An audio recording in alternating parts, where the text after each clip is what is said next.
Alors, bonjour à tous. Je vais vous parler aujourd'hui de ces élections, puisqu'on n'entend parler que de ça, alors que ça n'a pas grande importance, en fait, puisque on rebat les cartes, comme je vous l'ai déjà expliqué. Mais là, j'aimerais m'attarder quelques instants sur l'extrémisme, parce que on nous sort l'extrémisme à toutes les sauces.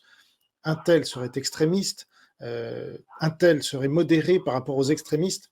Et donc, cette fable de l'extrémisme, je l'ai démontée il y a déjà 14 ans dans un livre intitulé La nouvelle extrême droite, dans lequel je démontrais que les gens qui étaient au pouvoir étaient extrémistes, en fait. Alors après, on appelle ça extrême droite, on appelle ça communisme, on appelle ça comme on veut. En fait, l'extrême droite a des principes, et j'ai démontré que l'oligarchie, les gens qui sont au pouvoir depuis De Gaulle au moins, eh bien, avaient toutes les caractéristiques de cet extrémisme-là, d'extrême droite, qui est devenu un terme qu'on balance comme ça à la figure de l'autre pour le dénigrer, voire le disqualifier. Donc, les caractéristiques de l'extrême droite, c'est notamment le soutien à l'intégrisme religieux. Alors, historiquement, c'était les catholiques, mais en fait, maintenant, c'est l'islam. L'islam qui ne reconnaît pas la laïcité, l'islam de la charia, l'islam de l'islamisme et du terrorisme. Et puis l'immigration, majoritairement musulmane. Tout ça, c'est favorisé par les gens qui nous dirigent depuis De Gaulle. Et puis le tiers-mondisme qui va avec, et les alliances avec les pays dictatoriaux musulmans ou russo-chinois, qui sont alliés. Donc ça, c'est le premier critère de cet extrémisme. Ensuite, ils sont contre la démocratie. On nous dit l'extrême droite, c'est contre la démocratie. Or, si on regarde ceux qui sont taxés d'extrémisme, ils se présentent aux élections depuis 40 ans ou plus, et ils acceptent à chaque fois qu'ils perdent. Donc, ils ne sont pas extrémistes. Par contre, être pour l'Union européenne, c'est être extrémiste, c'est être contre la démocratie, puisqu'on transfère à une clique de technocrates, non élus la plupart du temps, nos outils de souveraineté. Les frontières, la monnaie, vous connaissez tout ça. Et de plus en plus, l'armée, avec un projet d'Europe de défense là qui pointe le bout de son nez. Et puis peut-être notre siège au Conseil de sécurité de l'ONU. Donc tous nos outils de puissance, tous nos outils de souveraineté. Et c'est là où les souverainismes arrivent et dénoncent tout ça à juste titre. Donc le référendum a bien été piétiné. Donc si on est contre la démocratie, on piétine un référendum, en effet. Et donc, c'est l'oligarchie qui est extrémiste de ce point de vue-là, et pas ceux qui ont voté non et dont on a piétiné le vote. Mais le problème, c'est aussi que les oppositions, réelles ou supposées, que j'appelle oppositions contrôlées, elles ne s'opposent pas, puisqu'elles vont au vote, qui n'existe plus depuis 2005 et ce référendum piétiné. Et elles ne remettent jamais ça sur le tapis, en accusant les gens qui sont au pouvoir de ne pas être démocrates, précisément. Et donc, ils se font taxer d'extrémistes sans riposter, en fait. Ensuite, l'extrémisme, de droite notamment, il est contre la liberté d'expression. Bon, qui a plus lutté contre la liberté d'expression dans notre pays que la clique au pouvoir depuis De Gaulle? Avec la loi Pleven, déjà en 72, la loi Guesso, avec Mitterrand et le communiste Guesso, donc loi mémorielle, loi dite antiraciste, mais qui font monter le racisme, bizarrement, et puis d'autres lois sur l'homophobie ou que sais-je. Donc la liberté d'expression, normalement, on est pour quand on n'est pas extrémiste. Et le problème, c'est que les gens qui nous dirigent n'ont eu de cesse d'imposer ce qu'on appelle un politiquement correct, qui est en fait un terrorisme intellectuel, qui est extrémiste en effet. Mais si on le remet en question, on est soi-même raciste, négationniste ou que sais-je, ou homophobe, ou islamophobe, avec toute la cagophobe dont parlait Philippe Meuret. Donc là encore, une preuve supplémentaire que sont les extrémistes qui sont au pouvoir. Et puis, on pourrait élargir ça à toutes les libertés en général, puisque le marxisme, qui est ultra dominant dans l'oligarchie, y compris à son sommet avec Macron qui s'est dit maoïste quand même, il s'est réclamé du pire dictateur du XXe siècle qui a fait entre 60 et 70 millions de morts et qui n'a eu de cesse de faire une révolution culturelle dans son pays, exactement ce que fait Macron aujourd'hui avec la dissolution et ce qu'il a fait avec les Gilets jaunes ici en Nouvelle-Calédonie ou pas loin d'ici et un peu partout avec la pandémie, etc. Donc l'extrémisme est au pouvoir. Voilà. Toute cette élection législative est basée sur la dénonciation de l'extrémisme parce que ça c'est la spécialité des extrémistes généralement, c'est que eux sont jamais extrémistes. Vous n'avez jamais entendu le gouvernement de Vichy dire nous sommes des extrémistes et donc non, Les extrémistes, c'était les autres, c'était les bolcheviks, c'était, je sais qui, les juifs, voilà, mais jamais eux. Donc là, c'est pareil, c'est toujours les autres, les extrémistes, et c'est comme ça qu'on s'en tire. On cache son propre extrémisme en dénonçant celui des autres. Alors, effectivement, le RN et LFI, Nouveau Front Populaire, sont extrémistes de la même manière, mais eux ne sont pas au pouvoir et ne dénoncent même pas l'extrémisme du pouvoir. Donc, je rappelle que j'ai été traîné au tribunal. Alors, je suis un journaliste, alors je ne suis pas très important, puisque je suis censuré. Là aussi, c'est un problème. Il y a une inégalité médiatique, mais j'y reviendrai. Mais j'ai été traîné au tribunal en tant que journaliste parce que je critiquais l'islam. Garde à vue, pour ceux qui ne connaissent pas mon histoire, j'en ai parlé dans mes mémoires d'avant-guerre. J'ai été traîné au tribunal par le procureur de la République sur délation au départ. Donc c'est quand même grave. Donc là, je parlais de Vichy, voilà, on y est. À 17 000 km, là où il n'y a plus d'islam, parce que les Polynésiens ont viré l'islam en 2013, je suis traîné au tribunal pour avoir critiqué l'islam, donc pour blasphème. Ah bon, je croyais que le blasphème n'existait plus. Enfin, plutôt qu'on avait le droit de blasphémer. Non, parce qu'en société musulmane, on n'a pas le droit de blasphémer l'islam, en effet. Donc, c'est très bizarre. Mais la plainte arrive à terme. Donc, je subis une garde à vue de 10 heures, quand même, c'est long, où on me pose des questions. Pourquoi vous avez dit ça? Pourquoi vous avez critiqué l'islam? Parce que c'est critiquable et j'ai le droit. Je suis un intellectuel, un auteur. Ensuite, 2 perquisitions, chez moi et sur mon lieu de travail. Donc, je perds une grande partie de ma réputation sur des petites îles ici où tout se sait. C'était d'ailleurs le but. Donc, c'est un procès politique qui m'a été intenté. Ça, c'est pas modéré, vous voyez, c'est extrémiste. Ensuite, je suis condamné en première instance pour blasphème, donc, de l'islam. Hallucinant. Et donc, ça passe crème. En plus, personne ne me soutient. Je lance plein d'appels, Reporters sans frontières, enfin, tous les gens qui sont censés soutenir un journaliste harcelé par le pouvoir, alors qu'il a raison, puisque je serai relaxé en appel, mais entre-temps, je suis condamné en première instance et lynché dans les médias ici, y compris donc des médias de la métropole, France Télévisions, qui me traitent d'antisémite, et toutes mes demandes de correction ne sont pas prises en compte. Voilà. Et donc, je perds en tout, j'ai estimé à 20 000 euros, en plus de tout le stress que je subis, alors que je suis dans mon droit. Et évidemment, ces 20 000 euros, on ne va pas me les rembourser, et ma réputation, on ne va pas me la redonner. Et je ne parle même pas de Wikipédia qui correspond à voilà, quelque chose une prison numérique où les gens qui s'intéressent à moi, qui me découvrent, le premier réflexe, c'est d'aller sur Wikipédia. Or, j'y suis lynché, littéralement. J'y suis diffamé par des médias que j'ai critiqués par le passé, et c'est pour ça qu'ils me critiquent. C'est uniquement la raison.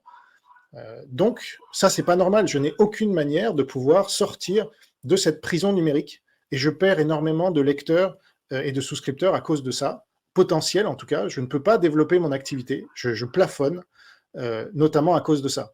Donc ça, c'est de l'extrémisme. D'accord? Parce que ces gens-là se sont octroyés les médias. Et ils ont diabolisé Internet. Donc ça, c'est en 2 temps. Mais dans un premier temps, ce que j'ai analysé dans mon livre « Le coup d'État médiatique », c'est que depuis la libération, les communistes ont pris l'AFP. C'était une des premières choses qu'ils ont prises. L'AFP, c'est central, là aussi, c'est pas du tout modéré, l'AFP, c'est en lien direct avec le pouvoir, et c'est la vérité officielle. Voilà. C'est tout le monde dans la presse reprend les communiqués AFP, c'est pas les milliardaires, là. L'AFP, c'est public, c'est vous et moi qui payons, surtout vous maintenant, moi je suis en Polynésie, donc c'est plus les mêmes budgets, mais vous payez pour l'AFP, qui ensuite donne la propagande du pouvoir. Voilà. Et donc, ça, c'est pas la démocratie, ça, c'est l'extrémisme, c'est le totalitarisme, c'est la dictature. Parce que l'AFP est de gauche et d'extrême gauche. Voilà. Puisque moi, quand j'avais une association que j'ai appelée Contre-Attaque, qui était de droite, on a fait un communiqué pour dénoncer la nomination de Cohn-Bendit, un pédophile avéré, à Europe 1. On a fait un communiqué à l'AFP et on a reçu un mail. Monsieur, ne nous envoyez plus vos communiqués, ça ne nous intéresse pas. Hallucinant. Donc on avait manifesté devant l'AFP et tout, mais ça en était resté là. Parce que ces gens-là ont le pouvoir. Ils ont fait un coup d'État médiatique. Les communistes, souvent, vous avez des gens à Mediapart, là je viens de sortir La face cachée de Mediapart, un livre dont personne ne va parler dans les médias, évidemment, puisque là aussi, c'est une mafia. Et donc, chez Mediapart, vous avez beaucoup de journalistes qui sont passés par l'AFP ou par l'Humanité. C'est vrai. Alors, super. Et ça, c'est la pensée dominante, vous voyez. Donc, c'est une mafia dans la télévision, dans la presse, à la radio, qui se répartit les places pour vendre des livres, évidemment, puisque quand on passe à la télé, on vend plus de livres que quand on n'y passe pas, et pour exclure des gens comme moi, pour que je ne vende pas de livres. Et heureusement qu'il y a Internet, parce que sinon, je ne pourrais pas faire ce travail. Donc, Internet, ce n'est pas dû à l'oligarchie, c'est dû aux États-Unis. Mais cette oligarchie diabolise les États-Unis et le premier amendement, et le droit du port d'armes, et tout ce qui constitue les libertés fondamentales, et qu'on nous nie. Donc là aussi, le droit du port d'armes, c'est la capacité de se défendre. Et pourtant, on nous la nie, cette capacité, ce droit de l'homme. On nous nie ce droit de l'homme, mais on nous invente des droits que vous connaissez bien, qu'on devrait avoir, de pouvoir changer de sexe, ça serait un droit. Mais le droit du port d'armes, non, vous n'avez pas le droit, si vous êtes une femme, si vous êtes un vieillard, de vous défendre. Ça, c'est interdit, vous voyez. Et bien ça, c'est un coup d'État à tous les niveaux, mais notamment médiatique. Et il y a une inégalité médiatique, vous savez, ils nous dénoncent tout le temps les inégalités, notamment hommes-femmes, et notamment je ne sais pas quoi. Mais l'inégalité médiatique, elle est criante, puisque c'est l'oligarchie qui en a le monopole, voilà, de déterminer qui est invité, combien de fois, et qui n'est pas invité. Et pourquoi c'est eux qui décident. Donc c'est leur idéologie. Et Caroline Fourest, que j'avais rencontrée à sa demande, avant mon départ ici en Polynésie, m'avait dit, vous êtes libéral-conservateur, donc vous ne représentez personne. Donc c'est normal que vous ne soyez pas invité, puisque je me plaignais à elle d'être censuré. Et je lui disais, je représente une minorité, vous êtes pour la défense des minorités, soi-disant, mais en fait non, ces gens-là ne défendent pas les minorités, ils défendent leur minorité, tout comme ils défendent leur liberté d'expression. Ils ne sont pas pour la liberté d'expression. Donc c'est une mafia, donc extrémiste, effectivement. Là, l'extrémisme, il est là. On écrase les faibles et les gens qui ne pensent pas comme eux. Voilà. Et on pratique la fake news à haute dose, comme j'en ai fait état dans mon encyclopédie des fake news des grands médias. C'est-à-dire, on diabolise Internet, qui contiendrait beaucoup de fake news et de complotisme, ça c'est encore un autre sujet, mais soi-même, on diffuse massivement des fake news dans l'AFP, mais aussi au JT de 20 heures, donc là, ça touche tout de suite 10 millions de personnes, mais ça serait moins grave que Toto88 qui publierait une fake news sur Facebook. Donc voilà l'état d'esprit de ces gens-là qui se croient, parce qu'ils le croient sincèrement, qu'ils sont des modérés et qu'ils dénoncent les extrémistes, les Toto 88, qui disent n'importe quoi sur Internet. Donc, moi, je dénonce tout ça et évidemment, je suis censuré, parce que quand vous dites la vérité, vous êtes censuré. Mais là, on voit bien que sur l'anticomplotisme aussi, il y a un délire des anticomplotistes. Autre livre, parce que moi, je traite de l'extrémisme sous toutes ses formes. Et donc, j'analyse ça aussi, et je suis le seul à le faire, sous la forme d'une dénonciation des délires des anticomplotistes. Un seul exemple. Le virus, on sait maintenant, venait du P4. P4, donc cautionné par tous ces dirigeants de l'oligarchie, depuis Raffarin et Chirac, qui se font passer pour des modérés, mais qui ont collaboré avec toutes les pires dictatures aussi. Là, il faut se poser des questions. La Chine communiste, la Russie, avant le 24 février 2022, tous ces gens-là étaient des grands copains de Poutine. Mais aujourd'hui, ils veulent nous faire croire que ce ne sont pas des extrémistes. Bon.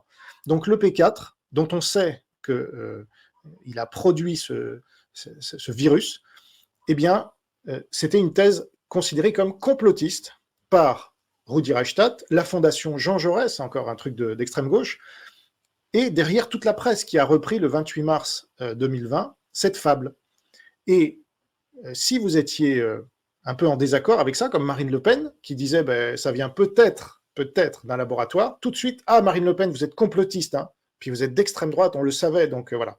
Et elle, au lieu de résister et dire non, comme un Trump, par exemple, aux États-Unis, elle a dit oui, pardon, non, mais je ne l'ai pas dit.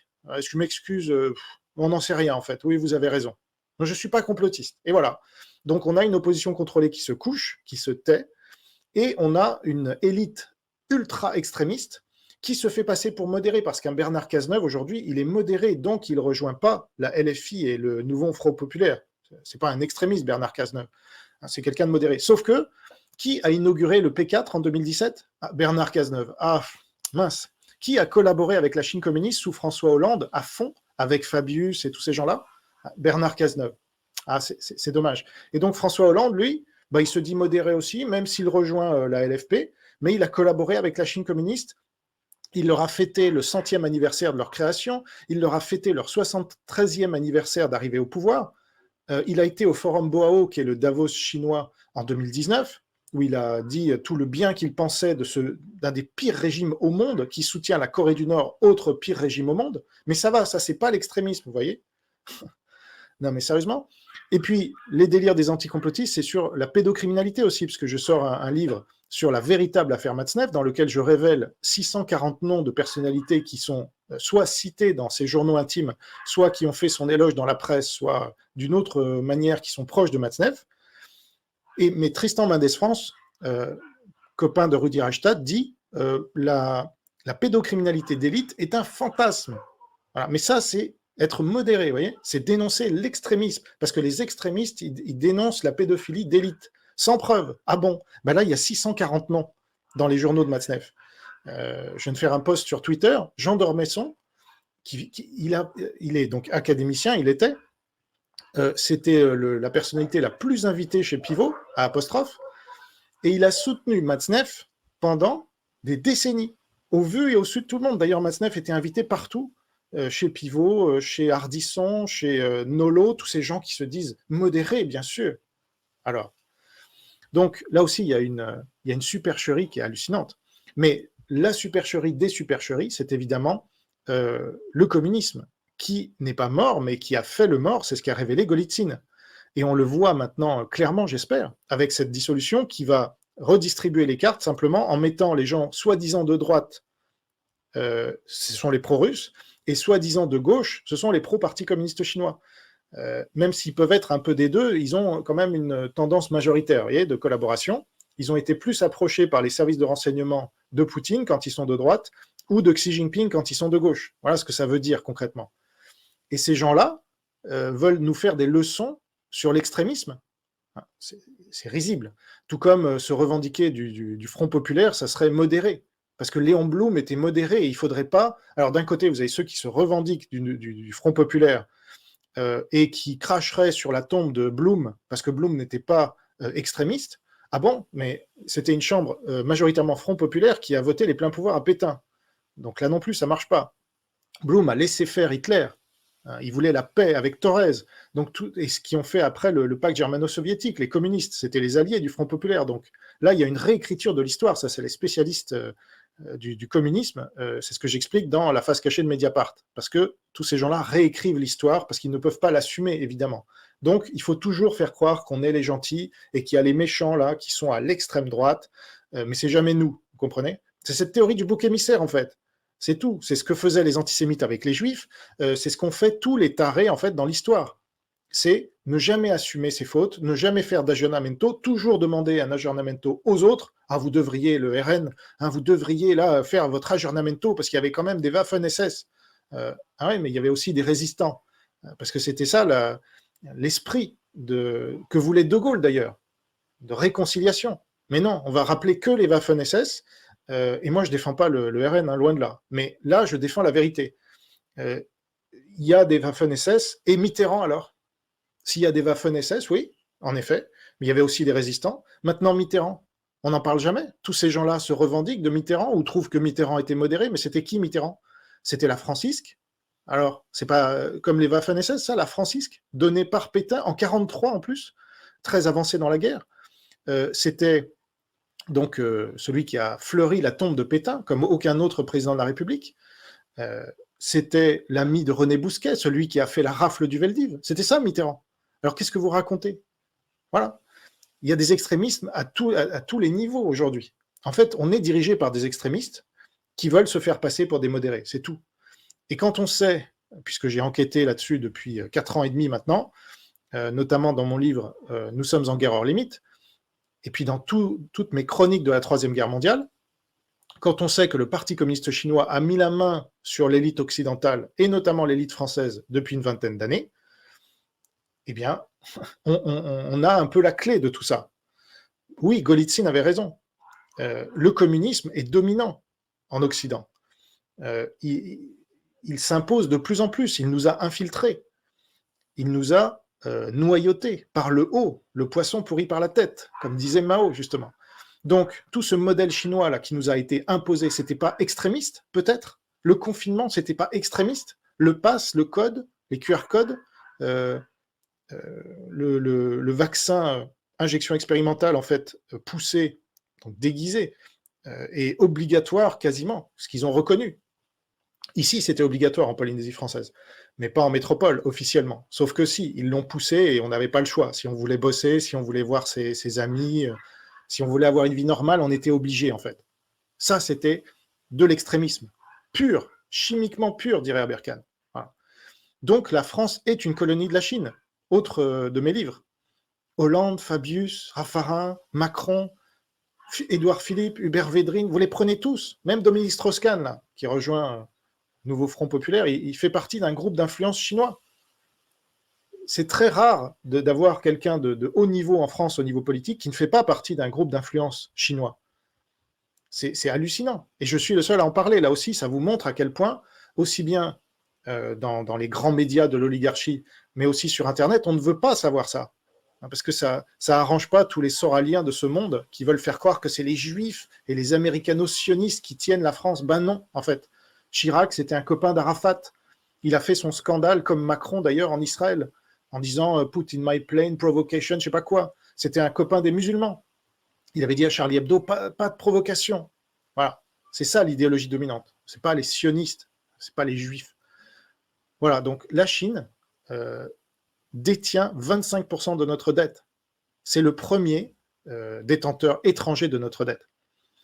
Donc pour toutes ces raisons, je pense que vous avez compris que nous ne sommes pas en démocratie, qu'il ne faut pas aller voter et apporter de la légitimité à tous ces extrémistes qui se font passer pour des modérés mais qui n'en sont pas, et qu'il faut que les vrais démocrates, les vrais modérés, donc de la vraie droite que j'incarne, et qui est un courant qu'on trouve dans à peu près toutes les démocraties, américaines, sud-coréennes, japonaises, scandinaves, pays baltes, etc., Pologne, voilà, dans des pays qui ne sont pas encore trop bouffés par le communisme, il faut que cette tendance arrive au pouvoir, c'est tout.